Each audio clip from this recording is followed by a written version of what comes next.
modernitenin de galebe çalmasıyla sanki çocuklarımız bizden ayrı varlıklarmış gibi, sanki çocuklarımızın bizim terbiyemize, bizim tecrübemize hiç ihtiyacı yokmuşçasına kelimeler türetiliyor.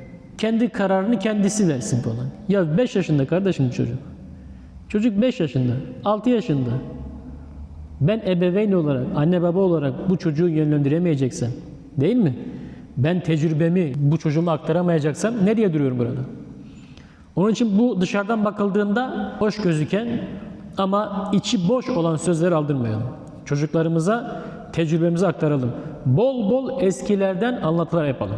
Geçmiş büyüklerin hayatlarından, dedelerimizden, onların dedelerinden, babalarımızdan hikayeler bol bol anlatalım.